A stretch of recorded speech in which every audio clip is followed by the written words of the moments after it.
گزشتہ نشست میں آپ سے یہ عرض کیا تھا کہ ناسخ اور منسوخ کی بحث میں 3 قسمیں ہیں. ایک تو یہ کہ قرآن کریم کی وہ آیات جنہیں اللہ تعالی نے منسوخ فرما دیا اور یا نبی کریم صلی اللہ علیہ وسلم کو صحابہ کرام رضی اللہ عنہ کو مکمل طور پر بھلا دیا، اور ایسی آیات جن کا حکم بھی اٹھ گیا، تلاوت بھی اٹھ گئی، بات اور قصہ ختم ہوا. ایک تو وہ قسم تھی. دوسری قسم وہ عرض کی تھی کہ اللہ تعالی نے ان آیات کو اٹھا لیا لیکن اس کا حکم باقی رکھا، اور اس سلسلے کی مثالیں بھی دی تھی. اور اس میں حنفیہ اور حنابلہ، امام احمد بن حنبل رحمۃ اللہ علیہ کے پیروکار اور امام ابو حنیفہ رحمۃ اللہ علیہ کے پیروکار، ان کا رویہ کیا تھا، انہوں نے کیسے ان آیات کا بھی عزت، ادب اور احترام کیا. یہ ایک اصول کی بات تھی. وہ ان مثالوں میں گزر گئی کہ ان کا حکم باقی رہا لیکن ان کی تلاوت اٹھا دی گئی. اس لیے اب جو بھی شخص یہ کہتا ہے کہ قرآن کریم منسوخ ہو گیا یا بلکہ یوں کہیے کہ جو بھی شخص یہ کہتا ہے کہ قرآن کریم مکمل طور پر محفوظ نہیں ہے، وہ بالکل جھوٹ بولتا ہے. اس کا مطلب ہے کہ اسے یا تو نسخ کی بحث کا معلوم ہی نہیں ہے، اور یا پھر یہ کہ اسے علم ہے اور جان بوجھ کے لوگوں کو گمراہ کرتا ہے اور ایسی روایات لاتا ہے کہ دیکھو جی قرآن میں یہ بھی روایت تھی، یہ بھی آیت تھی، یہ بھی آیت تھی، وہ کہاں گئی؟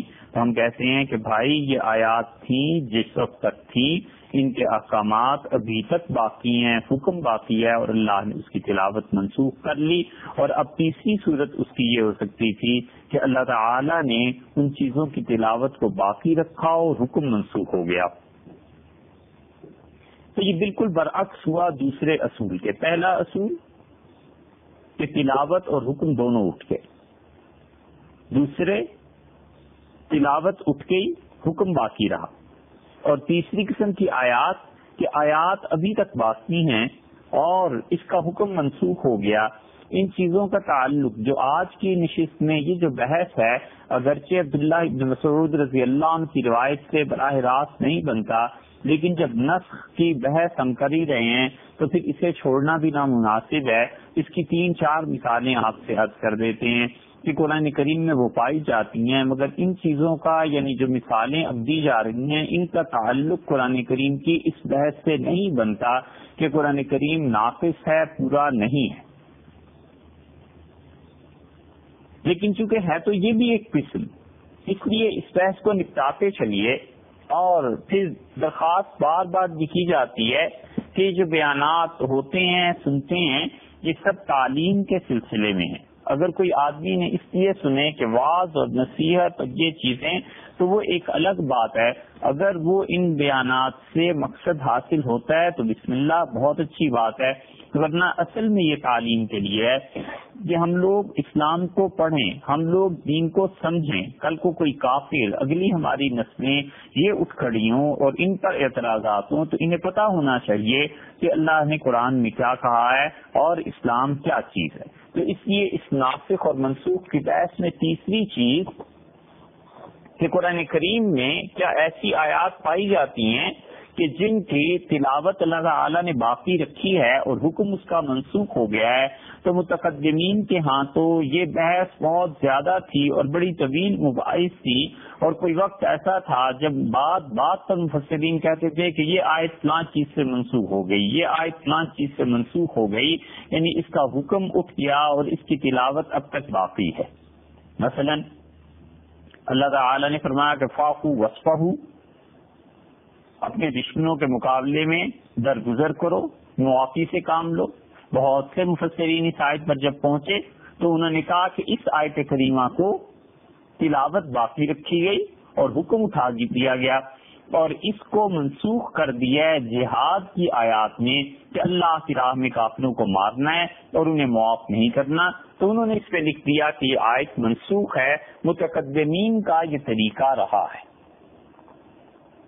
لیکن جتنا جتنا علم پھیلتا گیا اور سوچ اور فکر میں گہرائی آتی چلی گئی، اتنا ہی اتنا مفسرین نے قرآن کریم کی آیات میں اس قسم کی تنسیخ کو ختم کیا اور انہوں نے کہا کہ ان مفسرین کی بات درست اس اعتبار سے نہیں ہے کہ اللہ نے کافروں کے مقابلے میں دونوں طرح کا اختیار دیا ہے. موقع دیکھنا چاہیے، لڑنے کا موقع ہے تو لڑو، لڑنے کا موقع نہیں ہے تو انہیں معاف کر دو. تو دونوں کے مواقع الگ الگ ہیں. اس کی ہمیں کیا ضرورت پڑی ہے کہ ہم یہ کہیں کہ قرآن کی یہ آیت منسوخ ہے اور اس کی تلاوت باقی ہے اور حکم اٹھ گیا. اور اس پہ بہت سے لوگوں نے لکھا ہے، اور اس بحث کو مکمل طور پہ اگر سمجھنا ہو تو یہ بات طے شدہ اصول کی سمجھنا ضروری ہے کہ قرآن کریم میں یہ بات نہیں ہے کہ کوئی نقص تھا اور پہلوں نے اسے نقص میں شمار کیا اور قرآن کریم کو کے نقائص میں گنا گیا ولیعذ باللہ، اور بعد والوں نے اس نقص کو دھو دیا. یہ نہیں، بلکہ ان مفسرین کے ہاں بہت زیادہ منسوخ کے احکامات ان کی سوچ کے مطابق تھے، ان کی تفسیر کے مطابق تھے، اور ہوتے ہوتے جتنا جتنا علم اور سوچ اور یہ چیزیں آتی چلی گئیں، مفسرین بعد کے جو آئے انہوں نے اکثر آیات کے متعلق لکھ دیا کہ یہ منسوخ ماننے کی کوئی وجہ نہیں ہے. اور اس کی ایک آدھ مثال انشاءاللہ آج بھی آپ سے عرض کریں گے، اس سے یہ بحث اور زیادہ واضح ہو جائے گی. حتیٰ کہ ہمارے حضرت حجت الاسلام 12ویں صدی کے مجدد شاہ ولی اللہ محدث دہلوی رحمۃ اللہ علیہ کا دورہ ہے. شاہ صاحب رحمۃ اللہ علیہ نے الفوز الکبیر میں ساری بحث ناسخ اور منسوخ کی بتا کے یہ ارشاد فرما دیا کہ قرآن کریم کی یہ 5 آیات ہیں جن کے متعلق یہ کہا جا سکتا ہے کہ ان کی تلاوت اب تک باقی ہے مگر حکم کو منسوخ کر دیا. اور ہمارے اساتذہ جب ان آیات پر بحث کرتے تھے تفسیر پڑھاتے ہوئے تو وہ کہتے تھے کہ یہ دیکھو یہ آیت ہے، اس کو منسوخ ماننے کی کیا ضرورت ہے. پھر عرض کرتے ہیں کہ اس کا مطلب یہ نہیں ہے کہ یہ کوئی نقص تھا اور عیب تھا قرآن میں جو شروع سے چلا آتا تھا اور بعد والوں نے دور کر دیا، بلکہ وہ انہوں نے دیکھا کہ شاید کہ یہ تفسیر بھی ہو سکتی ہے، یہ تفسیر بھی ہو سکتی ہے، تو انہوں نے کسی اور طریقے پہ اس کی تفسیر کی اور انہوں نے کہا اس آیت کو بھی منسوخ ماننے کی کوئی ضرورت. اس ساری بحث میں جو آخری مثال آئے گی اس میں یہ بات زیادہ واضح ہو جائے گی. اب دیکھیے ہم ایک اس کی مثال آپ کے سامنے رکھتے ہیں. قرآن کریم کھولیے 28ویں پارے میں سورہ مجادلہ ہے، اور اللہ تعالی نے اس میں ایک بات ارشاد فرمائی ہے. جب لوگ بہت زیادہ حضور اقدس صلی اللہ علیہ وسلم کی خدمت میں حاضر ہونے لگے تو منافق لوگ جو تھے انہوں نے اسے تماشا بنا لیا. مخلص صحابہ کرام رضی اللہ عنہم تو رسول اللہ صلی اللہ علیہ وسلم سے مسائل پوچھتے تھے عملی زندگی کے متعلق، اور یہ منافق آتے تھے اور عجیب و غریب باتیں پوچھتے تھے، اور مقصد اپنی علمیت بگھارنا تاکہ پتہ چلے ہمارا بھی ذہن بہت کام کرتا ہے. مقصد حضور اقدس صلی اللہ علیہ وسلم کو تنگ کرنا. تو اللہ تعالی نے 28ویں پارے میں سورہ مجادلہ میں 13ویں آیت نازل کی، اور اللہ تعالی نے فرمایا یا ایھا الذین آمنوا، اے ایمان والو، اذا ناجیتم الرسول، جب تم رسول اللہ صلی اللہ علیہ وسلم کے کان میں چپکے چپکے کوئی بات کرو، فقدموا بین یدی نجواکم صدقہ، تو اپنی بات کرنے سے پہلے حضور اقدس صلی اللہ علیہ وسلم کے کان میں کوئی گوش گزاری کرنی ہو تو اس سے پہلے صدقہ کر کے جایا کرو. ذالک خیر لکم واطہر، یہ تمہارے لیے بہت اچھا ہے اور بہت پاک رہو گے. یہ آیت کا اتنا ٹکڑا نازل ہوا تو منافقین جو حضور صلی اللہ علیہ وسلم کے کان مبارک کے ساتھ جا کر منہ لگا دیتے تھے باقی لوگوں کو یہ دکھانے کے لیے کہ ہمیں بڑا قرب حاصل ہے اور ہم بہت کوئی خاص بات آج پوچھنے کے لیے آئے ہیں، سب کے سب منافق چھٹ گئے کیونکہ اب پیسہ خرچ ہوتا تھا. اب حضور اقدس صلی اللہ علیہ وسلم سے بات پوچھنے سے پہلے صدقہ کر کے جانا پڑتا تھا. اللہ تعالیٰ نے فرمایا یا ایھا الذین آمنوا اذا ناجیتم الرسول فقدموا بین یدی نجواکم صدقہ، حضور اقدس صلی اللہ علیہ وسلم کی کان میں بات کرنے سے پہلے صدقہ دے کے جایا کرو. اب ایک طرف تو منافق منقطع ہو گئے، مگر دوسری طرف اکابر صحابہ کرام رضی اللہ عنہم اور اصاغر صحابہ کرام رضی اللہ عنہم اور مخلص تھے، ان کے لیے بڑی مشکل ہو گئی. اس لیے کہ غربت کا دور، پیسہ کہاں سے آئے، کیا بات ہو. تو اللہ تعالیٰ نے اس کے بعد آگے والا حصہ نازل کیا، ذالک خیر لکم وأطہر کے بعد والا حصہ، فإن لم تجدوا، اور اگر تم نہ پاؤ، فإن اللہ غفور الرحیم، تو اللہ تعالیٰ بخشنے والا ہے، مہربان. بہت سے مفسرین کہتے ہیں کہ اب رسول اللہ صلی اللہ علیہ وسلم رہے ہی نہیں. تو جب وہ نہیں رہے، یعنی اب فزیکلی ہم میں موجود نہیں ہے، قبر مبارک میں ہیں، تو اب ان کے پاس صدقہ، ان کے پاس جا کر کوئی مشورہ یا پھر ان کے کان میں بات کہنے کا موقع ہی نہیں رہا. تو اب صدقہ کس بات کا دے؟ تو کہتے تھے دیکھو اس آیت کا حکم اٹھ گیا اور یہ آیت کی تلاوت باقی رہ گئی. اور کچھ مفسرین نے اس کے مقابلے میں یہ کہا، انہوں نے کہا کہ یہ پہلے حکم تھا، لیکن اللہ نے جو آخری حصہ اس کا بعد میں نازل فرمایا کہ فَإِن لَّمْ تَجِدُوا فَإِنَّ اللَّهَ غَفُورٌ رَّحِيمٌ، اور اگر تمہارے پاس پیسے نہ ہوں صدقہ کرنے کو تو اللہ مغفرت کرنے والا اور مہربان ہے. انہوں نے کہا اس آخری حصے نے اسی آیت کے پہلے حصے کو منسوخ کر دیا. تو چلیے منسوخ بھی مان لیا جائے تو بھی آیت تو ابھی تک باقی ہے نا. اس کا مطلب یہ ہوا کہ حکم اٹھ گیا اور تلاوت باقی رہ گئی. بہت اچھی توجیہ اور بہت اچھی تعویل اس کی شیخ الاسلام ابن تیمیہ رحمۃ اللہ علیہ نے کی. شیخ الاسلام ابن تیمیہ رحمۃ اللہ علیہ نے اس کے متعلق ایک جگہ لکھا ہے، وہ کہتے ہیں کہ رسول اللہ صلی اللہ علیہ وسلم سے گوشت گزاری اگر کرنی ہو تو اس سے پہلے کسی زمانے میں صدقے کا حکم تھا. یہ آیت ہمیں سکھاتی ہے کہ جب اللہ تعالیٰ سے کسی اہم معاملے میں اضطرار کی کیفیت میں بہت ہی پریشانی کے حال میں دعا کرنی مقصود ہو، اور بندہ کبھی کبھی توبہ کرتا ہے، کبھی کبھی بچہ بیمار ہو جاتا ہے، مسافر پھنس جاتا ہے، گھر والے دعا مانگتے ہیں کہ خدایا اس مسافر کو خیریت سے لا، اللہ اس بچے کو صحت دے دے، نفل پڑھتے ہیں، روزے رکھتے ہیں. تو شیخ نے کہا جب مشکل ایسی پیش آ جائے تو یہ آیت ہمیں بتاتی ہے کہ ہم اس دعا سے پہلے اللہ تعالیٰ سے کچھ مناجات، کچھ کوشش گزار کرنے سے پہلے ہم صدقہ کر لیا کریں تاکہ اللہ تعالیٰ کی رحمت زیادہ متوجہ ہو جائے. اسی لیے بیت المقدس کی فتح کے معاملے میں شیخ نے حکمران وقت کو یہی کہا کہ آپ جمعے کے دن دعا کیجئے اور جمعے کی نماز پڑھنے سے پہلے، جانے سے پہلے آپ صدقہ کیجئے، کیونکہ اس دن صدقہ کر کے آپ جائیں گے، پھر آپ نے اللہ تعالیٰ سے درخواست کرنی ہے نا، تو گوشیاں خدا سے کرنی ہے کہ خدایا مسلمانوں کو فتح نصیب فرما اور بیت المقدس مسلمانوں کی عزت کا نشان یہ باقی رہ جائے. تو شیخ نے اس موقع پہ اس آیت کو استعمال کیا. وہ ایک لمبی تفصیل ہے، اس کی بھی تاریخ میں آتی ہے، مگر سرے دست بات اتنی سی ہے کہ دیکھیے اللہ تعالیٰ نے جو حکم دیا کہ رسول اللہ صلی اللہ علیہ وسلم سرگوشی کرنے سے پہلے صدقہ کرو، تو اس کا مطلب یہی ہوا کہ یہ آیت ہم اب تک پڑھتے ہیں لیکن اس کا حکم منسوخ ہو گیا. یہ ایک مثال ہو گئی. اس کی دوسری مثال دیکھیے. اس کی دوسری مثال وہ ہے جو کہ سورہ بقرہ میں آتی ہے، اور اللہ تعالی نے جہاں پر خواتین کے متعلق احکامات بیان فرمائے ہیں، نکاح کے، طلاق کے، اس قسم کی چیزوں کے، وہاں پر اللہ تعالی نے ایک خاص قسم بیان کی ہے کہ اگر کسی خاتون کو کا شوہر اس کا انتقال ہو جائے تو پھر اسے کیا کرنا چاہیے.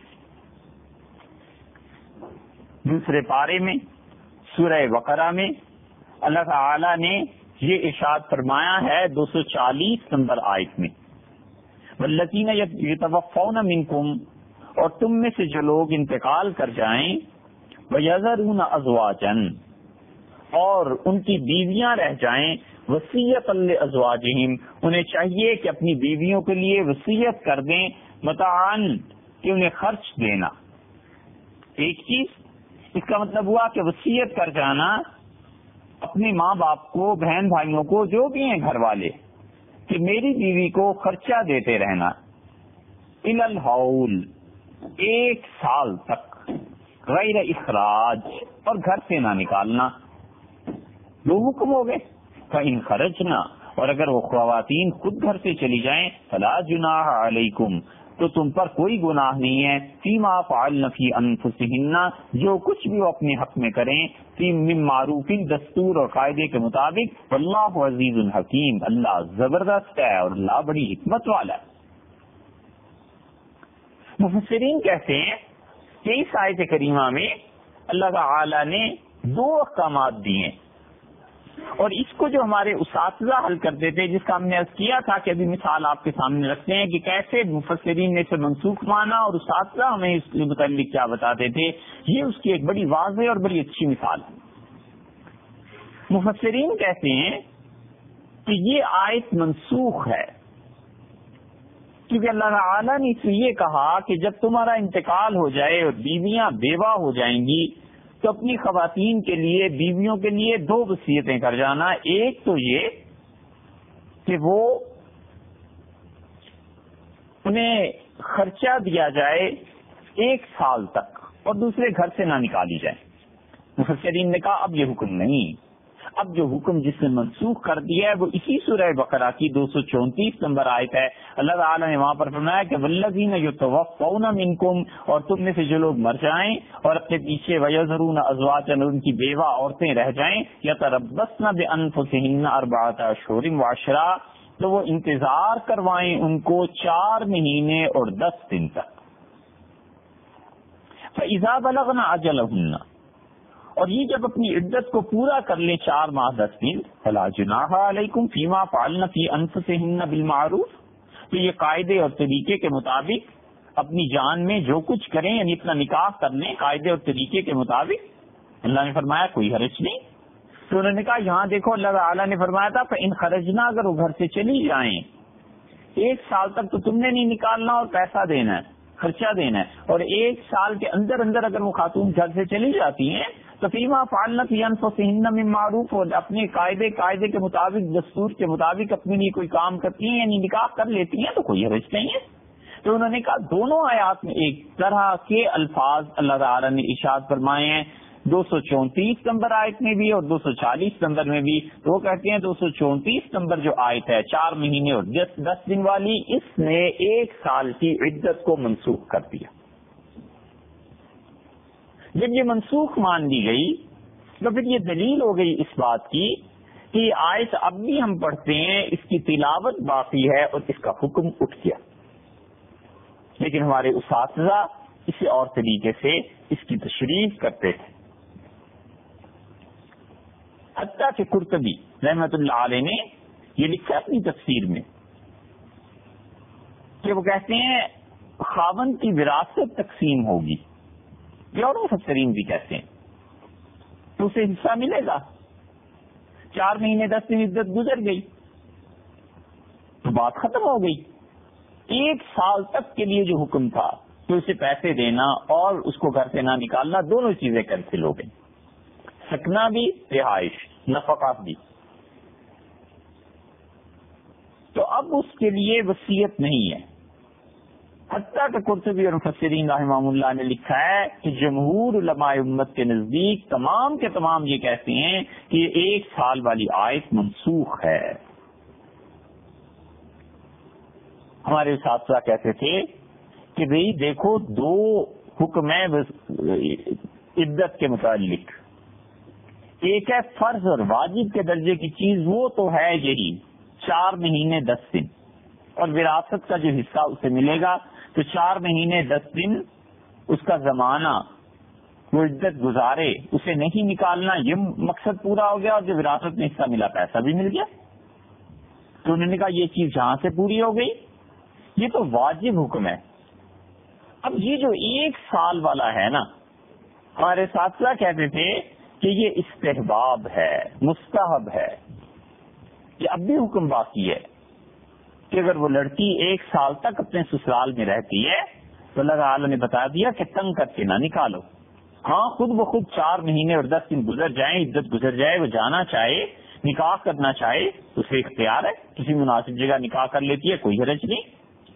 اور اسی طرح 1 سال کے لیے اس کا خیال رکھنا، اس کا نان و نفقہ اسے مہیا کرنا یہ مستحب ہے، بہتر ہے۔ تو وہ کہتے تھے اسے تم واجب مان کر پھر اس واجب 4 مہینے 10 دن سے منسوخ جو کرو گے تو اس سے بہتر نہیں ہے کہ تم کہو 2 حکم ہے، ایک واجب ہے ایک مستحب ہے، اس کو ہم مستحب کے طور پر لے لیں کہ یعنی بہتر یہ ہے، ثواب کا کام ہے، بیوہ ہو گئی ہے، دلجوئی اس کی کرنی ہے، وہ رہے، اور وہ جو حکم ہے دوسرا وہ جو ہے وہ فرض اور واجب کے درجے کا ہے۔ اسی لیے قرآن کریم نے 1 سال والی آیت میں آپ دیکھیں وصیتاً کا لفظ استعمال کیا نا کہ وصیت کر دیں، آگے ارشاد فرما دیا غیر اخراج، نہ نکالنا، اور ارشاد فرما دیا تیسرا لفظ متاعاً الی الحول، 1 سال تک کے لیے، چوتھا لفظ ارشاد فرمایا فإن خرجنا، اگر وہ خود بخود جانا چاہیں۔ تو یہ ساری چیزیں گویا کہ سفارش کے درجے میں ہو گئی کہ اللہ تعالیٰ نے عورتوں کے حقوق کا خیال کرتے ہوئے فرمایا کہ اگر وہ خود بخود جانا چاہے اور تم ایسے نہ کرنا، اور تم وصیت کر دینا اور اسے کھانا پینا اور اسے رہائش دے دینا، اسے نہ نکالنا، اور اگر وہ خود بخود جانا چاہے تو اسے روکنا بھی نہیں۔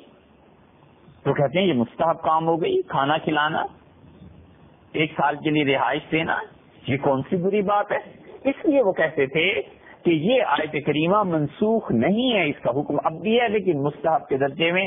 تو یہ مثال ہے ایک اس لیے دے دی گئی کہ ہمارے بعد کے مفسرین خاص طور پہ شاہ ولی اللہ محدث دہلوی رحمۃ اللہ علیہ وہ جو اس طرح کی چیزیں لکھتے ہیں تو یہ نہیں ہے کہ وہ نقص اور عیب ہے کوئی قرآن کریم میں اور اسے وہ دور کر رہے ہیں، بلکہ اس کی حقیقت صرف اتنی سی ہے کہ ان چیزوں میں، ان باتوں میں یہ بات دکھانی تھی کہ قرآن کریم کی جو آیات پرانے حضرات منسوخ مانتے تھے ان کو منسوخ ماننے کی اب بھی ضرورت نہیں ہے، بلکہ ان کو دوسرے حکم میں اگر تحویل کر دی جائے، کہہ دیا جائے تو پھر ان آیات کا حکم بھی باقی رہے گا اور تلاوت بھی باقی رہے گی۔ لیکن جو اسے منسوخ مانیں گے 1 سال کو 4 مہینے 10 دن سے، وہ کہتے ہیں کہ یہ حکم منسوخ ہو گیا اور تلاوت اس کی باقی۔ اس کی ایک اور مثال عرض کریں، اور وہ ہے، اور آخری مثال یہ دیتے ہیں کہ کس طرح قرآن کریم کا کوئی حکم منسوخ اور اس کی تلاوت ابھی تک باقی ہے۔ سورہ النساء ہے 4 پارے میں، اور 15ویں آیت اس کی دیکھیے اور 16ویں آیت اللہ تعالیٰ نے اس میں حکم نازل فرمایا ہے، اور اللہ تعالیٰ نے فرمایا کہ واللاتی یاتین الفاحشۃ من نسائکم، تمہاری عورتوں میں سے جو کوئی بھی فحاشی کی مرتکب ہو فاستشہدوا علیہن اربعۃ منکم، تو تم ان پر 4 مرد گواہ بنا لاؤ۔ فإن شہدوا، اور اگر وہ اس کی گواہی دیں کہ انہوں نے ایسی حرکت کی ہے، فامسکوہن فی البیوت، تو ان عورتوں کو گھروں میں بند رکھو، حتی یتوفاہن الموت، یہاں تک کہ موت ان کا قصہ تمام کر دے، او یجعل اللہ لہن سبیلا، یا یہ کہ اللہ تعالیٰ ان کے لیے کوئی راہ بتا دے، آئندہ اللہ تعالیٰ ان کے لیے کوئی حکم نازل کر دے۔ واللذان، اور 2 کرنے والے، یاتیانی ہا منکم، تم میں سے اگر کوئی فحاشی کا کام کریں، فآذوہما، تو تم دونوں کو ستانا، تنگ کرنا، تکلیف دینا، فإن تابا، اور اگر وہ دونوں توبہ کر لیں، وأصلحا، اور اپنی حالت کو درست کر لیں، فأعرضوا عنہما، تم ان دونوں کا پیچھا چھوڑ دو، اب ان کے خیال کو چھوڑ دو، ان اللہ کان توابا رحیما، اور اللہ تعالیٰ تو توبہ کو بہت قبول فرماتے ہیں، بار بار مہربانی فرماتے ہیں۔ انما التوبۃ علی اللہ، اور اللہ تعالیٰ نے اپنے ذمے لے رکھا ہے کہ اپنے ان بندوں کی توبہ کو ضرور قبول کر لے گا۔ للذین یعملون السوء بجہالۃ، جو نادانی سے، بے علمی میں، جہالت سے، خدا کی مکمل معرفت نصیب نہیں ہوئی، خدا کی معرفت میں ترقی نہیں ہوئی، اس وجہ سے وہ کوئی گناہ کر بیٹھتے ہیں، ثم یتوبون من قریب، اور پھر جلدی سے توبہ بھی کر لیتے ہیں، فاولئک یتوب اللہ علیہم، تو اللہ لازمی بات ہے کہ ان کو معاف کر دیتا ہے، وکان اللہ علیما حکیما، اور اللہ بڑی علم اور حکمت والا ہے۔ ولیست التوبۃ للذین یعملون السیئات، اور ان کی کوئی توبہ نہیں ہے، جو گناہ کے کام کرتے رہتے ہیں حتی اذا حضر احدهم الموت، یہاں تک کہ جب موت سامنے آتی ہے قال انی تبت الآن، کہتا ہے اللہ میں نے توبہ کی، والذین یموتون وهم کفار، اب وہ سوائے کفر کے اور کسی چیز پر نہیں مرتے، اولئک اعتدنا لهم عذابا الیما، ہم نے ان کے لیے بڑے دکھ کا عذاب رکھا ہوا۔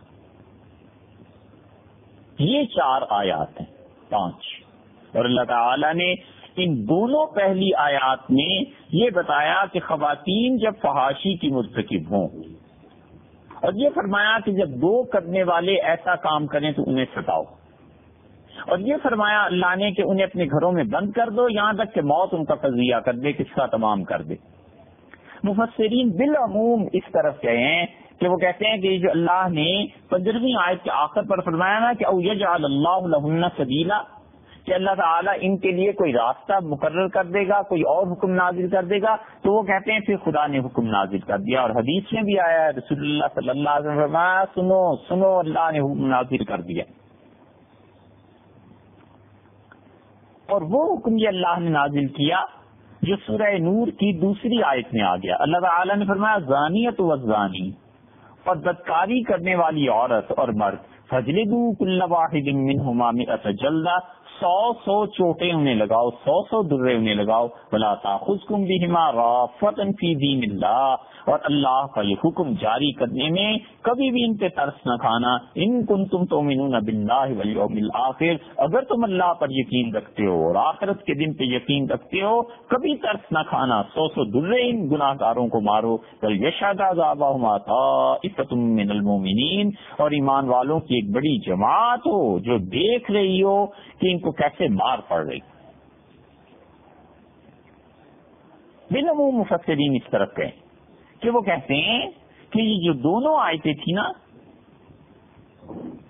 ان دونوں آیتوں کو اللہ تعالیٰ نے سورہ نساء میں جو کچھ فرمایا تھا اس سورہ نور کی آیت نے منسوخ کر دیا، تو سورہ نساء کی یہ آیات اپنی جگہ پر تلاوت باقی ہے، حکم منسوخ ہو گیا۔ اسی لیے نقل کیا ہے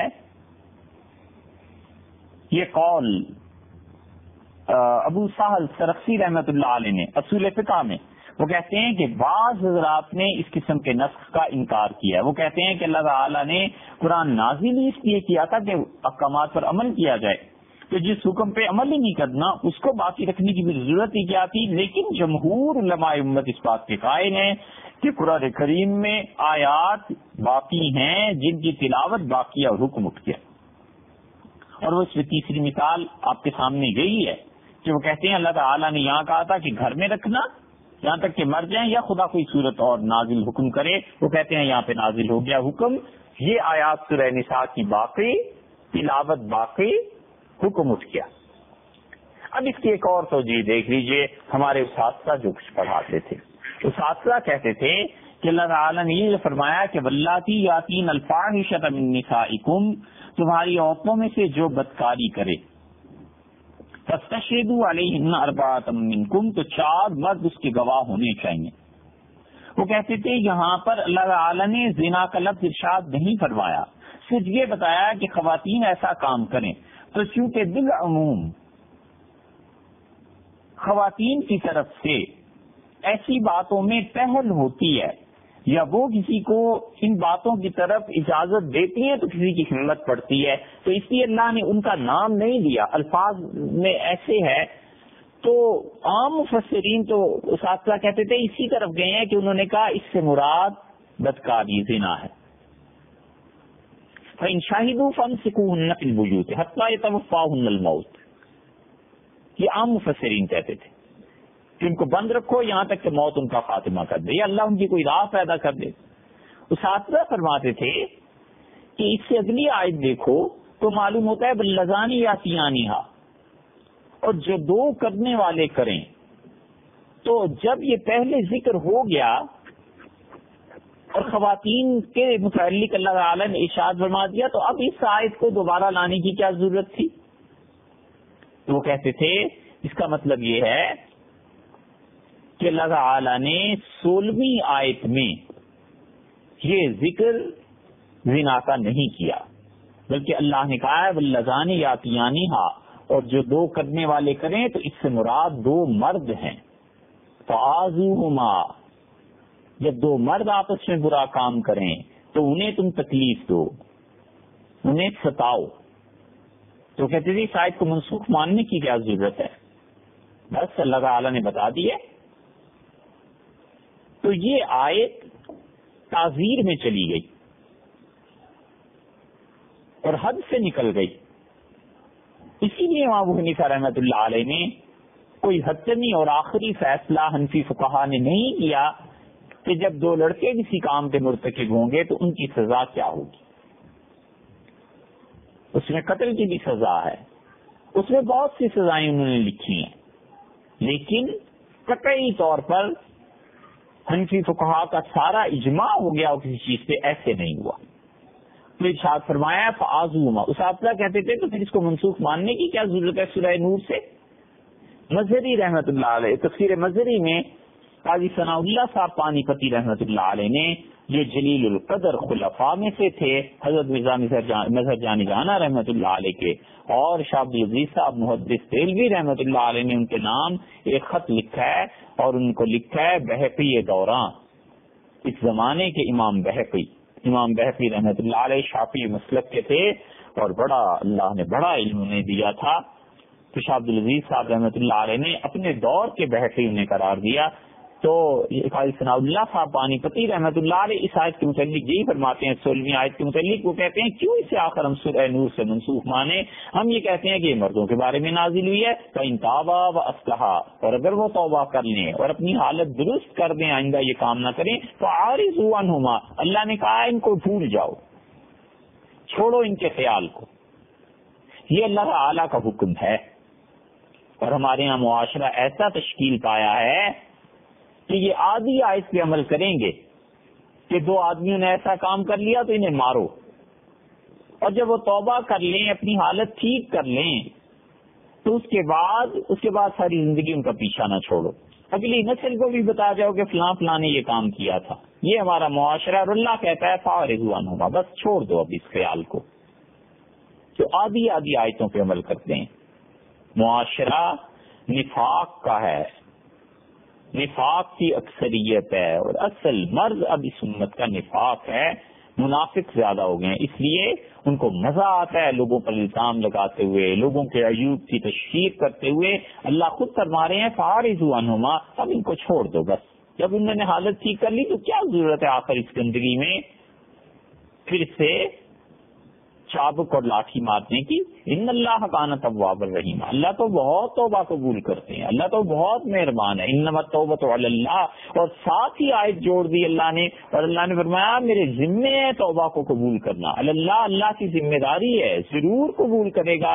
الذین یعملون السوء بجہالۃ، ان لوگوں کی توبہ جو نادانی سے، جہالت سے گناہ کر لیتے ہیں. ابن مسعود رضی اللہ عنہ نے کیا اچھی تفسیر اس کی. عبداللہ ابن مسعود رضی اللہ عنہ نے اس آیت کو پڑھا اور انہوں نے کہا میرے پروردگار تیری نافرمانی تو ہمیشہ جہالت ہی سے ہوتی ہے،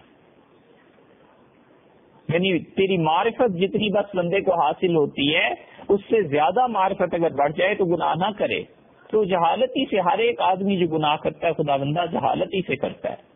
اور تو نے کہا ہے کہ جب وہ گناہ کر لیں جہالت سے اور پھر توبہ کر لیں تو تو نے معاف کر دے گا. سب لوگوں کو معاف فرما دے. ثم یتوبون من قریب فاولئک یتوب اللہ علیہم وکان اللہ علیما حکیما. اللہ نے کہا کہ جلدی جو توبہ کر لیتے ہیں تو اللہ ان کو معاف بھی کر دیتا ہے، اور اللہ سب جانتا ہے، حکمت والا ہے. یہ تیسری بحث ہے اس میں کہ اس میں احکامات کو آپ دیکھیے تو حکم اللہ تعالی نے منسوخ فرما دیے اور تلاوت ان کی وہ باقی رہی. لیکن اساتذہ کہتے تھے کہ ان احکامات کو اپنی اپنی جگہ پر اپنے اپنے مقام پر رکھنا چاہیے. تو یہ گویا کہ ایک طرح کی تیسری بحث اس میں نسخ کی مکمل ہو گئی. پہلے ہی عرض کیا جا چکا ہے کہ اس کی براہ راست تعلق نہیں بنتا قرآن کریم کی تحریف سے، لیکن چونکہ نسخ کی بحث چل رہی تھی اس لیے اسے بتا دیا گیا. تو ایک بات قرآن کریم پر اعتراضات کے معاملے میں کہ قرآن پورا نہیں ہے اور قرآن کریم منسوخ ہے. سب سے پہلی بات میں نے عرض کی تھی کہ قرآن میں تحریف نہیں ہوئی اور نسخ کا سلسلہ چلتا رہا ہے. اس لیے جتنے لوگ بھی، جتنے مستشرقین اور جتنے کافر ان آیات کو ہمارے سامنے رکھتے ہیں کہ قرآن میں یہ بھی تھا، یہ بھی تھا، یہ بھی تھا، تو کیا ہوا؟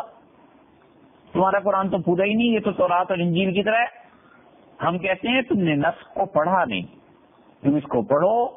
سب سے مانتے ہیں، اہل تشریع کیا اور اہل سنت کیا اور اہل سنت کے آگے جو طبقات ہیں کسی بھی مسلک اور مکتبہ فکر سے تعلق رکھتے ہو، سب مانتے ہیں کہ ناسخ اور منسوخ ہوتا ہے. تو جو آیات منسوخ ہو گئی ہیں ان کا کیوں حوالہ دیتے ہو؟ جن کا حکم منسوخ ہو گیا، تلاوت منسوخ ہو گئی، اس کا کیوں حوالہ دیتے ہو؟ جن کی تلاوت منسوخ ہو گئی اور حکم باقی ہے، آج وہ قرآن میں نہیں ہے، تو اس کا کیوں حوالہ دیتے ہو؟ بھائی یہ تو غلط بات. اس کے بعد دوسری بحث، اور وہ ہے کہ صحابہ کرام رضی اللہ عنہم قرآن کریم میں جب کوئی آیت پڑھتے تھے تو اس کی تفسیر میں کوئی جملہ لکھوا دیتے تھے تاکہ وہ آیت واضح ہو جائے. حضور اقدس صلی اللہ علیہ وسلم نے اسلام کے بالکل آغاز میں منع فرما دیا اپنی باتیں لکھنے سے بھی، اور آپ نے ارشاد فرمایا کہ لا تکتبوا عنی، میری باتیں مت لکھا کرو. یہ جتنے منکرین حدیث ہیں نا، یہ ان روایات کو پیش کرتے ہیں. سبحان اللہ، حدیث کا انکار بھی کرنا ہے تو حدیث ہی کی کتابوں سے روایات لے کے. بھئی جب حدیث اتنی بری چیز ہے والعیاذ باللہ، تو یہ جو تم دلیل حدیث سے دے رہے ہو یہ بھی تو بری ہوئی نا. حدیث کو ختم کرنے کے لیے حدیث ہی سے کیوں دلیل دیتے ہو کہ لاؤ سے دلیل لاؤ.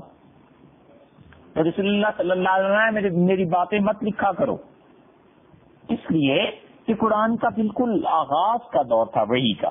تو صحابہ کرام رضی اللہ عنہم رسول اللہ صلی اللہ علیہ وسلم کی باتیں بھی لکھ لیتے تھے، خدا کی کتاب کی آیات بھی لکھ لیتے تھے. تو ڈر تھا کہ یہ سب چیزیں آپس میں ملنا چاہیں، حتیٰ کہ سختی سے منع کر دیا رسول اللہ صلی اللہ علیہ وسلم.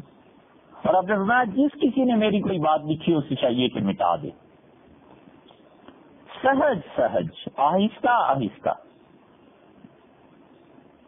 وقت گزرتا گیا اور صحابہ کرام رضی اللہ عنہ وحی کے عادی ہو گئے کہ رسول اللہ صلی اللہ علیہ وسلم پر وحی نازل ہوتی ہے، اور انہیں پتہ چل گیا کہ یہ بات حضرت صلی اللہ علیہ وسلم کی ہے اور یہ بات قرآن کریم ہے. اب نبی کریم صلی اللہ علیہ وسلم نے اجازت دے دی اور آپ نے فرمایا جو کچھ مجھ سے سنو لکھ لیا کرو.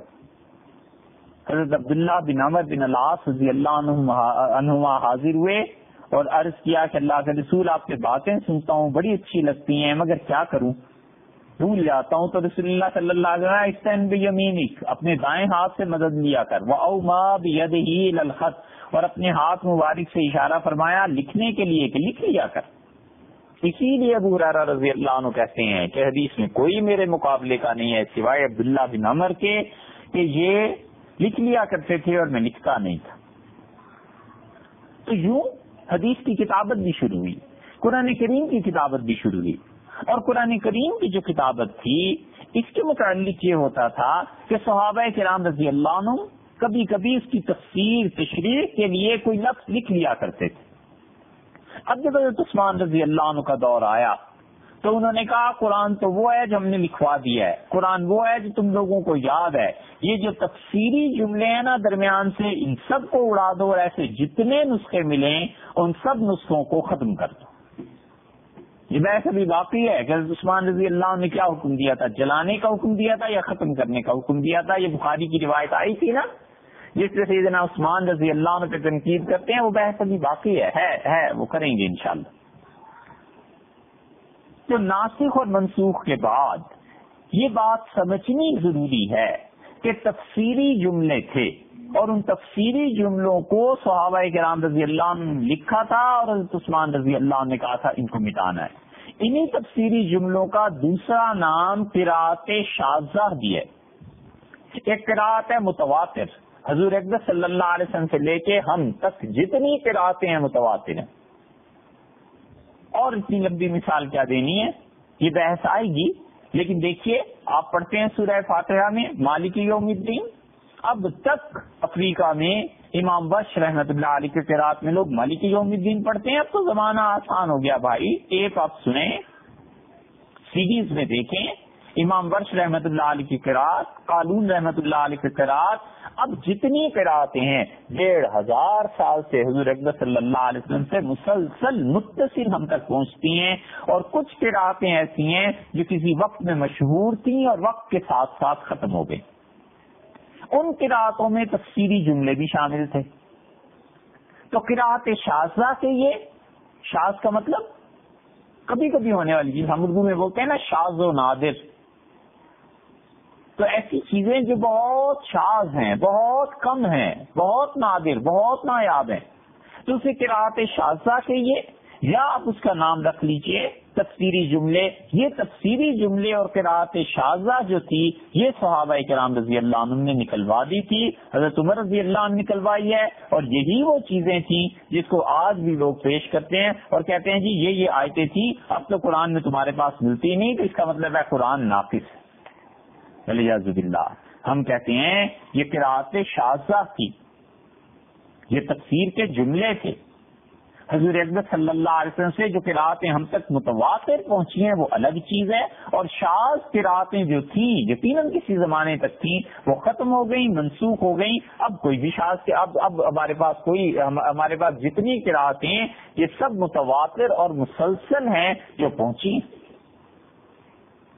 اور ہم انہی قراتوں کو مانتے ہیں. اور قرآن کریم میں ہمارا ایمان انہی چیزوں پر ہے. تفسیری جملے البتہ تھے، اور وہ تفسیری جملے جو تھے صحابہ کرام رضی اللہ عنہ نے ختم کر دیے، حضرت عثمان رضی اللہ عنہ نے ختم کروا دیے. تو ان تفسیری جملوں کے ختم ہونے پر اب یہ کہنا کہ قرآن ختم ہو گیا والعیاذ باللہ، یا قرآن کریم میں یہ بات نہیں رہی، یہ بات نہیں ہے. یہ کہیے کہ وہ تفسیری جملے جو تھے وہ مٹا دیے گئے. یہ کہیے کہ ان تفسیری جملوں کا صحابہ کرام رضی اللہ عنہ نے قرآن کے ساتھ رکھنا مناسب نہیں سمجھا. اس کی مثال آپ دیکھیے، اس کی مثال بڑی آسانی سے کئی ایک مثالیں آپ کے سامنے رکھتے ہیں. اس کی مثال دیکھیے سورہ احزاب میں اللہ تعالی نے نبی کریم صلی اللہ علیہ وسلم کے عظمت، عزت، رفعت اور ان کی بڑائی کا تذکرہ فرمایا ہے. اور اللہ تعالی نے بتایا ہے کہ حضور صلی اللہ علیہ وسلم کس مقام کے آدمی ہیں. اور ارشاد ہوا ہے کہ النبی اولا بالمؤمنین من انفسہم، اور رسول اللہ صلی اللہ علیہ وسلم کا حق ایمان والوں پر اتنا بنتا ہے کہ اتنا حق ایمان والوں کا اپنی جان پر خود نہیں بنتا. النبی اولا بالمؤمنین من انفسہم، نبی صلی اللہ علیہ وسلم سے لگاؤ ہے، تعلق ہے ایمان والوں کو اتنا کہ ان کو اپنی جان سے اتنا تعلق نہیں. وَأَزْوَاجُهُ أُمَّهَاتُهُمْ، اور رسول اللہ صلی اللہ علیہ وسلم کی بیویاں ان کی مائیں ہیں. 21واں پارہ 33 نمبر سورۃ الاحزاب اور آیت نمبر 6 میں اللہ نے یہ بیان کیا ہے کہ النبی اولا بالمؤمنین من انفسہم، رسول اللہ صلی اللہ علیہ وسلم ایمان والوں کے اتنے قریب ہیں کہ ایمان والوں کی جان اتنی زیادہ عزیز نہیں جتنے وہ عزیز ہیں. یہ تو بات ہے. اور آگے دیکھیے ازواجہ امہاتہم، اور ان کی بیویاں رسول اللہ صلی اللہ علیہ وسلم کی ایمان والوں کی مائیں ہیں. یہ ہے جو قرآن کریم میں اب ہے. اس کی تفسیر آپ کوئی اچھی تفسیر اٹھا کے دیکھ لیجئے. چلیے ابن کثیر کو دیکھ لیتے ہیں. ابن کثیر رحمت اللہ علیہ کی تفسیر تو بہت مشہور ہے نا. ابن کثیر رحمت اللہ علیہ کہتے ہیں کہ ابی ابن کعب رضی اللہ عنہ نے کہا، اس کی روایت ہے، اور ابن عباس رضی اللہ عنہ کی، انہما قرأ، ان دونوں نے پڑھا، النبی اولا بالمؤمنین من انفسہم، اس آیت کو اس طرح سے کہ رسول اللہ صلی اللہ علیہ وسلم ایمان والوں سے اتنا لگاؤ ہے، ایمان والوں کو ان سے جتنا لگاؤ ایمان والوں کو اپنی جان سے نہیں. وازواجہ امہاتہم، اور رسول اللہ صلی اللہ علیہ وسلم کی بیویاں ان کی مائیں ہیں ایمان والوں کی. وہو، اور وہ حضور صلی اللہ علیہ وسلم اب لہم، ایمان والوں کے لیے باپ کی حیثیت رکھتے ہیں. یہ جو لفظ ہے نا وہ ہوا اب، وہ ابن اور وہ باپ ہیں لہم ایمان والوں کے واسطے، یہ قرآن میں کہیں نہیں. آپ دیکھ لیں 21ویں پارے میں سورہ احزاب میں بالکل نہیں ہے. 6 آیت ہے ازواجہ امہاتہم، بس ختم. اور صرف عبداللہ بن عباس اور ابی بن کعب رضی اللہ عنہما یہ ایسے نہیں کہتے تھے. حضرت معاویہ، مجاہد، اکرمہ، حسن رضی اللہ عنہم، یہ سارے صحابہ کرام رضی اللہ عنہم ایسے پڑھتے تھے. یہ کیا چیز ہے؟ یہ ہے تفسیر کا جملہ کہ وہ ازواجہ امہاتہم، رسول اللہ صلی اللہ علیہ وسلم کی بیویاں ایمان والوں کی مائیں ہیں. تو حضرت معاویہ اور عبداللہ بن عباس رضی اللہ عنہ وغیرہ نے اس کو واضح کرنے کے لیے یہ ہوا کا لفظ بتاتا ہے کہ وہ ان کے باپ ہیں، کہ رسول اللہ صلی اللہ علیہ وسلم وارث کی حیثیت رکھتے ہیں. منطقی نتیجہ نکلتا ہے نا کہ نبی کریم صلی اللہ علیہ وسلم کی اہلیہ امہات المومنین رضی اللہ عنہن ہماری مائیں ہیں، تو پھر رسول اللہ صلی اللہ علیہ وسلم ہمارے باپ ہوئے. والد سے بھی کہیں زیادہ درجہ ہے. تو جب یہ ہوا تو ان صحابہ کرام رضی اللہ عنہم نے اس کی تشریح کرنے کے لیے یہ لفظ بڑھائے تفسیر میں کہ وہ ہوا اب لہم، اور رسول اللہ صلی اللہ علیہ وسلم کے لیے والد کی حیثیت رکھتے ہیں. اب یہ ہے اصل بات، یہ ہے تفسیر کا جملہ. اور جو مخالفین ہیں وہ کہتے ہیں یہ قرآن میں آیا. ہم کہتے ہیں بھائی قرآن ہے ہی نہیں، یہ تو تفسیری جملہ ہے، یہ تو شاذ قرات ہے. اور اس کی تائید اس سے ہوتی ہے کہ یہ ہوا کی ضمیر جو ہے نا کہ وہ یعنی حضور صلی اللہ علیہ وسلم والد کی حیثیت رکھتے ہیں، یہ تشریح کے لیے الفاظ استعمال ہو رہے ہیں. اسی لیے ابو داؤد میں آتا ہے حضور صلی اللہ علیہ وسلم نے فرمایا انما انا لکم بمنزلۃ الوالد، میں تمہارے لیے والد کی حیثیت رکھتا ہوں، میں تمہیں سکھاتا ہوں ہر چیز، جیسے بچوں کی تربیت کرتا ہے باپ، میں تمہاری تربیت کرتا ہوں. تم میں سے کوئی آدمی بھی بیت الخلاء میں جائے تو اسے چاہیے کہ نہ قبلے کی طرف بیٹھے اور نہ قبلے کی طرف پیٹ کرے، اور دیکھو دائیں ہاتھ کو جسم کے پاک کرنے میں استعمال نہ کرنا.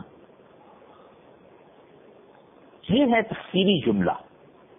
اور متعدد مقامات پر قرآن کریم میں یہ تفسیری جملے ملیں گے، اور اس کی بہت سی مثالیں آپ کو مل جائیں گی. اور ان مثالوں میں یہ نہیں کہتے کہ یہ تفسیری جملہ ہے، کہتے ہیں کہ یہ قرآن تھا. ہم کہتے ہیں بھی ہمیں خود ہی انکار ہے، ہم نہیں مانتے نہ یہ قرآن تھا.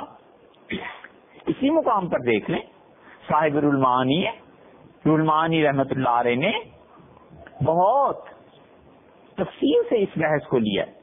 امام بہقی رحمت اللہ علیہ نے اپنی سنن میں یہ روایت نقل کی کہ عبداللہ بن عباس رضی اللہ عنہ وہ اسے پڑھتے تھے کہ نبی اولا بالمومنین من انفسہم، رسول اللہ صلی اللہ علیہ وسلم سے لگاؤ ہے ایمان والوں کو اتنا زیادہ کہ اپنی جان سے اتنا لگاؤ نہیں. وہ ہوا اب لہم، اور رسول اللہ صلی اللہ علیہ وسلم کے والد کی حیثیت رکھتے ہیں. وہ ازواجہ امہاتہم، اور رسول اللہ صلی اللہ علیہ وسلم کی بیویاں ایمان والوں کی مائیں ہیں. دیکھا پہلے یہ جملہ آخر پہ آیا تھا نا، اب درمیان میں عبداللہ بن عباس رضی اللہ عنہما کی روایت آ گئی. اکرمہ رحمت اللہ علیہ وہ بھی ایسے پڑھتے تھے. وہ کیا کہتے ہیں، یہ دیکھیے اس ابو اللہم یعنی ان کے والدین، یہ الفاظ کی تبدیلی دیکھیے. یہاں عبداللہ بن عباس رضی اللہ عنہما نے درمیان میں پڑھا اور وہ ازواجہ امہاتہم آخر پہ پڑھا.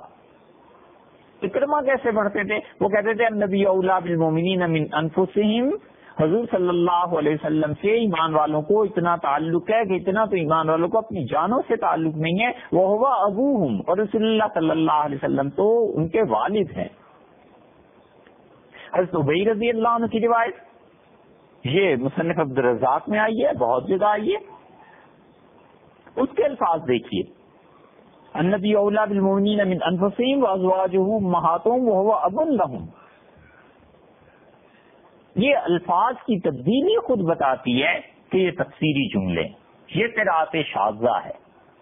اسے ہم جب کہتے ہیں کہ یہ قرآنی نہیں ہے اور نہ اسے کوئی مانتا ہے تو پھر یہ الزام دینا کیسے رہ گیا. ایک بات یاد آتی ہے، اگر نامناسب نہ ہو تو کہتے چلتے ہیں کہ ایسے بھی اللہ کے خوف سے عاری لوگ ہیں جنہوں نے اس آیت کی تفسیر میں یہ کیا کہ حضور صلی اللہ علیہ وسلم کی بیویاں ان کی مائیں ہیں، تو انہوں نے کہا کہ سوائے عائشہ رضی اللہ عنہا کے، اور تفسیر میں یہ کیا کہ حضور اکبر صلی اللہ علیہ وسلم امیر المومنین مدینۃ العلم سیدنا علی رضی اللہ عنہ کو وفات کے وقت یہ کہہ گئے تھے کہ میری بیویوں کو میں سے جس کو تم چاہو میری بیوی رہنے دینا، جس کو تم چاہو طلاق دے دینا. تو سیدنا علی رضی اللہ عنہ نے جنگ جمل کے دن ام المومنین حضرت عائشہ رضی اللہ عنہ کو طلاق دے دی تھی، لہٰذا وہ رسول اللہ صلی اللہ علیہ وسلم کی بیوی ہی نہیں رہی. والعیاذ باللہ. اس پہ تبصرے کی کیا بات ہے؟ آدمی خود ہی اپنی عقل سے کام لے اور سوچے کہ یہ بات کچھ لکھنے کہنے کی ہے. والعیاذ باللہ. اس میں رسول اللہ صلی اللہ علیہ وسلم کی توہین بھی ہے، اور خدا ایسی باتوں سے محفوظ رکھے. تو دیکھا آپ نے، یہ تفسیری جملے ہیں. اس طرح کے تفسیری جملوں سے قرآن ثابت نہیں ہوتا. ان تفسیری جملوں کی ایک اور مثال، دو مثالیں ہوگی یا ایک ہوئی؟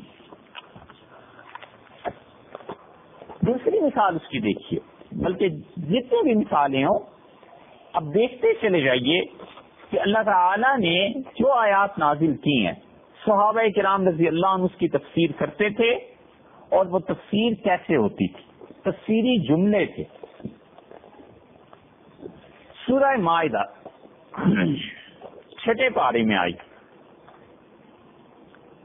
اور اس میں اللہ تعالی نے ایک حکم بیان کیا ہے کہ اگر کوئی چوری کر لے تو اس کا کیا حکم ہے. اور 6 پارے میں سورہ مائدہ کی آیت نمبر 38 میں یہ حکم آیا ہے. اللہ تعالی نے فرمایا والسارق، اور کوئی چور ہو مرد، والسارقۃ یا عورت، فاقطعوا ایدیہما، تو کاٹ ڈالو ان کے ہاتھ، جزاءً سزا دی ہے ان کو، بما کسبا نکالا من اللہ، ان دونوں نے جو کچھ کرتوت کیا ہے اس کی کمائی، اس کی سزا ہے. یہ اللہ کی طرف سے یہ تنبیہ کی جا رہی ہے. واللہ عزیز الحکیم، اللہ زور آور ہے، اللہ حکمت والا ہے. ومن تاب من بعد ظلمہ، اور جو شخص بھی اس چوری کی قصور کے بعد توبہ کر لے، وہ اصلاح اور اپنی حالت سنوار لے، فإن اللہ یتوب علیہ، لوگوں اللہ تو خوب توبہ کو قبول کرتا ہے. ان اللہ غفور الرحیم، اللہ مغفرت کرنے والا ہے، رحم کرنے والا ہے. الم تعلم ان اللہ لہ ملک السماوات والارض، تمہیں معلوم نہیں ہے کہ بادشاہی آسمانوں کی میری ہے، اللہ کی، اور زمین کی بادشاہی بھی میری ہے. یعذب من یشاء، وہ جس کو چاہے عذاب دے، ویغفر لمن یشاء، وہ جس کو چاہے معاف کر دے. واللہ علی کل شیء قدیر، وہ شہنشاہ اللہ ہر چیز پر قدرت رکھتا ہے. یہاں بھی یہی فرمایا ہے کہ گناہ ہو جائے توبہ کر لو. اور یہاں پر اللہ تعالی نے فرمایا والسارق والسارقۃ، چور مرد یا عورت، چور یا چورنی. یہ چورنی کا ترجمہ شارف الدین صاحب رحمۃ اللہ علیہ نے کیا ہے. اس زمانے میں اردو ابھی پاؤں چل رہی تھی، حضرت نے وہاں پہ ترجمہ یہ کیا ہے فاقطعوا ایدیہما، ان دونوں کے ہاتھ کاٹ ڈالو. عبداللہ بن مسعود رضی اللہ عنہ سے پڑھتے تھے، اور ابن مسعود رضی اللہ عنہ نے کہا والسارق والسارقۃ، اور چور اور چورنی، فاقطعوا، سو کاٹ ڈالو، ایمانہما، ان کے دائیں ہاتھ. فرق دیکھا آپ نے؟ یہ ایدیہما ہے نا، اسے ہی پڑھتے ہیں. ابن مسعود رضی اللہ عنہ کی دوسری قرات یہی ہے. انہوں نے یہ واضح کرنے کے لیے کہ دونوں میں سے کون سا ہاتھ کاٹا جائے گا، اس کی تفسیر کر دی کہ ایمانہما، ان دونوں کے دائیں ہاتھ کاٹے جائیں گے. اب کوئی شخص کہتا ہے کہ ابن مسعود رضی اللہ عنہ نے قرآن بدل دیا ہے، والعیاذ باللہ، یا قرآن میں تحریف ہے، استغفر اللہ. ہم کہتے ہیں یہ تفسیر کا جملہ ہے، یہ تشریح اس کی گئی ہے، اس کو تو قرآن کوئی نہیں کہتا. بھائی آ گئی نا بات، اس سے حکم واضح ہو گیا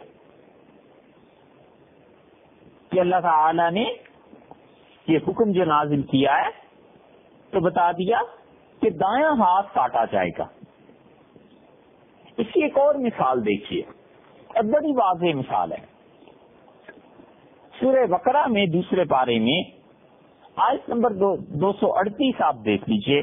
اللہ تعالی نے فرمایا، یہ اصل آیت پڑھتے ہیں پہلے، حافظوا علی الصلوات خبردار رہو، حفاظت کرنا تمام نمازوں کی، والصلاۃ الوسطی اور بیچ والی نماز کی، وقوموا للہ قانتین اور اللہ کے سامنے ادب سے کھڑے رہو۔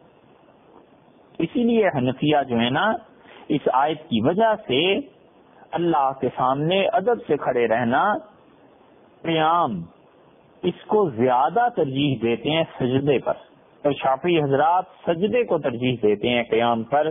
اور اسی لیے ہمارے نزدیک کوئی آدمی اگر طویل قیام کی رکعتیں پڑھے تو وہ 2 رکعتیں بہتر ہے بجائے اس کے کہ 10 رکعتیں پڑھے اور 20 سجدے اس میں آ جائیں گے۔ اللہ نے کہا وقوموا للہ قانتین، کھڑے رہو اللہ کے سامنے ادب کے ساتھ۔ اب دوسری طرف ہر جگہ یہ بات مل جائے گی۔ حضرت عائشہ رضی اللہ عنہ کیسے پڑھتی تھی، حضرت حفصہ رضی اللہ عنہ کیسے پڑھتی تھی، حافظوا علی الصلوات، تمام نمازوں کی حفاظت کرنا، والصلاۃ الوسطی اور درمیان والی نماز کی، صلاۃ العصر، عصر کی نماز کی۔ اب اس آیت میں 238 میں صلاۃ العصر کا تو الفاظ نہیں ہے، یہ ہے وہ تفسیری جملہ، یہ ہے قراءت شاذہ۔ اسی لیے ام المومنین حفصہ رضی اللہ عنہا نے ایک آدمی کو حکم دیا کہ ان کے لیے قرآن کریم لکھے، اور اس نے ام المومنین رضی اللہ عنہا کے لیے قرآن لکھنا شروع کیا۔ اور جب وہ اس آیت پر پہنچا تو ارشاد فرمایا کہ والصلاۃ الوسطی، جب لکھ چکو ہو تو مجھے بتانا۔ اس نے کہا ام المومنین میں نے لکھ لیا ہے۔ فرمایا آگے لکھو صلاۃ العصر، عصر کی نماز، وقوموا للہ قانتین، یوں اس آیت کو پورا لکھو۔ تو اب یہ جو صلاۃ الوسطی کے بعد صلاۃ العصر لکھا گیا ہے، مسلمان اس زمانے میں کوئی جاہل تھوڑے ہی تھے، پڑھے لکھے تھے، سب جانتے تھے کہ جملہ تشریح کے لیے۔ ام المومنین رضی اللہ عنہ نے اسی کاتب کو رکوایا اور فرمایا کہ اس آیت کو ایسے لکھنا۔ تو دیکھا آپ نے، یہ تفسیری جملے ہو گئے، اور یہ تفسیری جملے جو ہیں صحابہ کرام رضی اللہ عنہ کے ہاں کئی جگہ پر پائے جاتے ہیں۔ تو اب ان تفسیری جملوں کے متعلق یہ کہنا کہ یہ قرآن ہے، ہم کہتے ہیں قرآن نہیں تھا بھائی، قرآن تو متواتر مسلسل حضور اکبر صلی اللہ علیہ وسلم کے زمانے سے ہم تک چلا آتا ہے، یہ قرآن نہیں ہے بلکہ تفسیری جملے ہیں، اور ان تفسیری جملوں کو سیدنا عثمان رضی اللہ عنہ کا نکال دو، اور اگر تم باقی رکھتے ہو تو اس نسخے کو ہی ختم کر دو، تاکہ کہیں اختلاف امت میں نہ پڑ جائے۔ اس کی ایک اور مثال دیتے ہیں۔ کتنی مثالیں چاہیے بھائی؟ 100 مثالیں چاہیے، 50 چاہیے، ڈھیروں مثالیں پڑی ہوئی ہیں اس کی۔ سورہ بقرہ میں اللہ تعالی نے ارشاد فرمایا ہے دوسرے پارے میں، اور ارشاد فرمایا 198 نمبر آیت میں کہ لیس علیکم جناح، اور تم پر کوئی گناہ نہیں ہے، ان تبتغوا فضلا من ربکم، کہ تم حج کے دور میں تم اپنے پروردگار کا فضل تلاش کرو۔ کب تلاش کرو؟ اس وقت کے متعلق حکم ہے، یہاں پر کوئی پتہ نہیں چلتا۔ اللہ تعالیٰ نے بس اتنا فرما دیا لیس علیکم جناح ان تبتغوا فضلا من ربکم، اور اس میں کوئی حرج نہیں ہے کہ تم اپنے پروردگار کا فضل تلاش کرو، یعنی تجارت کرو۔ صحیح بخاری کی روایت میں آتا ہے، اور کتاب الحج میں امام بخاری رحمۃ اللہ علیہ یہ روایت لائے ہیں۔ حافظ ابن حجر رحمۃ اللہ علیہ نے فتح الباری کی 3 جلد میں یہ نقل کیا بالکل آخر پہ، کہ ابن عباس رضی اللہ عنہ نے کہا کہ ذوالمجاز اور عکاظ یہ جاہلیت کے زمانے میں بازار لگتے تھے، فلما جاء الاسلام کأنہم کرہوا ذلک، جب اسلام آیا تو حج کے زمانے میں ان بازاروں کا منعقد کرنا لگانا صحابہ رضی اللہ عنہ کو ناگوار گزرا، حتی نزلت، یہاں تک کہ یہ آیت نازل ہوئی لیس علیکم جناح ان تبتغوا فضلا من ربکم، تم پر کوئی گناہ نہیں ہے، تم اپنے اللہ کا فضل تلاش کرو فی مواسم الحج، حج کے موسم میں، حج میں تم تجارت کرو۔ اب کوئی اٹھتا ہے اور کہتا ہے تمہارے یہاں صحیح بخاری میں آیا ہے کہ مواسم الحج، یہ آیت نازل ہوئی یہاں تو نہیں ہے۔ ہم کہتے ہیں یہ جو فی مواسم الحج کے الفاظ ہیں نا، یہ تشریحی جملہ ہے جو ابن عباس رضی اللہ عنہ نے کہا، اسی لیے اس آیت کو ایسے پڑھا گیا۔ اسحاق رحمۃ اللہ علیہ نے اپنی مسند میں ان الفاظ کو نقل کیا تو ابن عباس رضی اللہ عنہما اسے ایسے پڑھتے تھے. اور اسی کی تشریح میں حافظ ابن حجر رحمۃ اللہ علیہ کہتے ہیں ہوا کلام الراوی. یہ جو فی مواسم الحج کا اضافہ ہے سورہ بقرہ کی دوسرے پارے میں آیت نمبر 198 میں، یہ اضافہ کلام الراوی، راوی کا کلام ہے عبداللہ بن عباس رضی اللہ عنہما کا. ذکر ہو تفسیراً، اور انہوں نے اسے تفسیر کے طور پر ذکر کیا ہے. اور پھر وہ کہتے ہیں حافظ ابن حجر رحمۃ اللہ نقل کرتے ہوئے اکرمہ رضی اللہ عنہ سے کہ انہ کان یقرأھا کذالک، اکرمہ رضی اللہ عنہ بھی سے ایسے پڑھتے تھے. فہی علی ھذا، تو اس کی حقیقت یہ ہے کہ من القراءۃ الشاذہ، یہ شاذ قرات ہے. تو شاذ قرات کو کیا کرنا ہے؟ وہ حکمھا عند الائمہ، اور ہمارے ائمہ کرام رضی اللہ عنہم کے نزدیک شاذ قرات کا حکم یہ ہے کہ حکم التفسیر، ہم اسے قرآن کریم کی تفسیر کا جملہ کہتے ہیں. سیدھی سادی سی بات دیکھا آپ نے، یہ تفسیری جملے تھے صحابہ کرام رضی اللہ عنہ سہولت کے لیے، سمجھانے کے لیے لکھواتے تھے.